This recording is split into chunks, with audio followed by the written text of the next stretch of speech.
Cuba Información. No me digan más mentiroso, no me digan más, no me digan más. La emigración cubana a Estados Unidos es un tema complejo y sumamente politizado.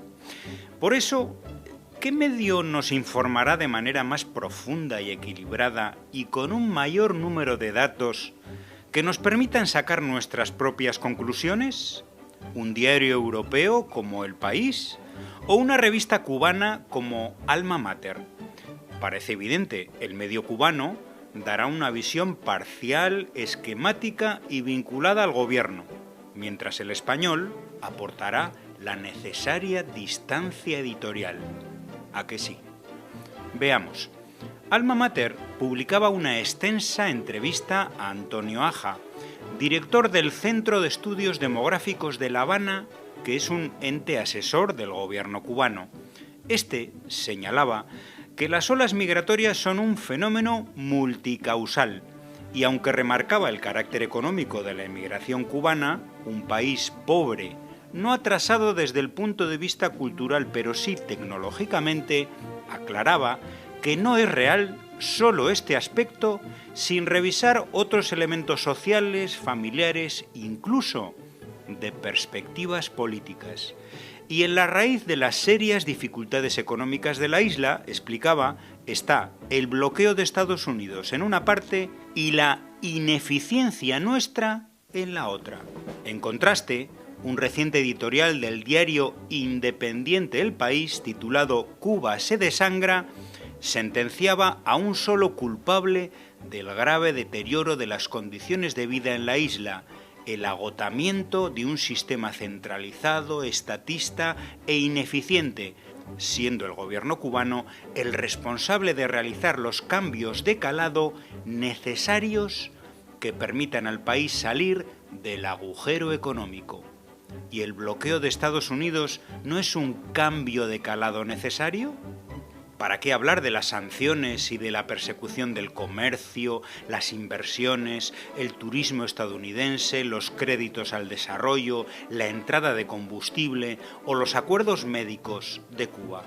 Para el país, la fórmula mágica es que Cuba haga reformas para favorecer la iniciativa privada y estimular la inversión extranjera. ¿Y qué llevan haciendo los últimos años luchando contra instrumentos mafiosos como la ley Helms-Burton, que persigue y ataca precisamente las inversiones?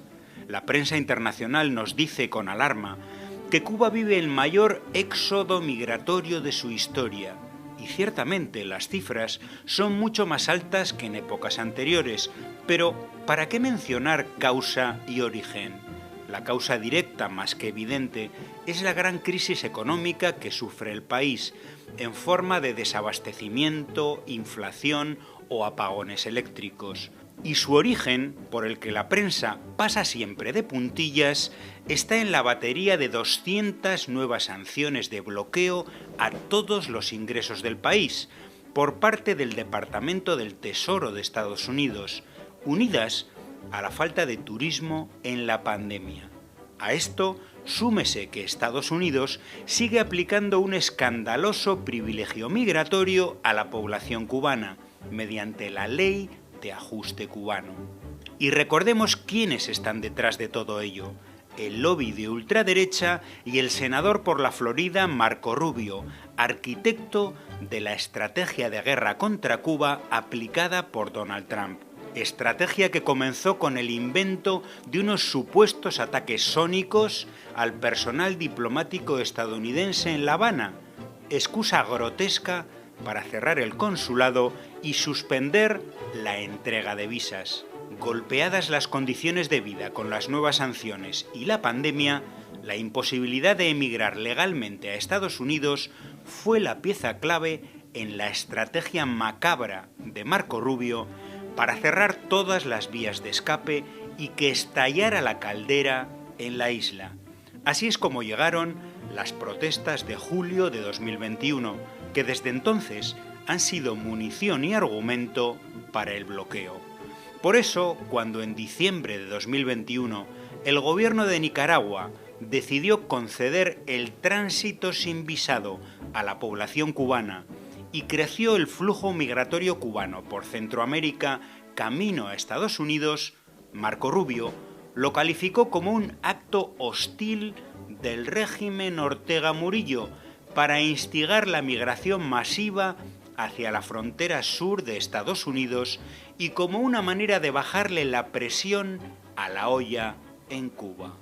Reconocía así su estrategia criminal, la de meter más y más presión a la olla de Cuba para conseguir un estallido en forma de insurrección contra el gobierno o de una crisis de balseros que pudiera justificar la intervención militar de Estados Unidos. Por eso es que Rubio denomina una traición a la democracia las medidas de flexibilización hacia Cuba de Joe Biden, como la anunciada reanudación de la entrega de visas en la Embajada de Estados Unidos en La Habana.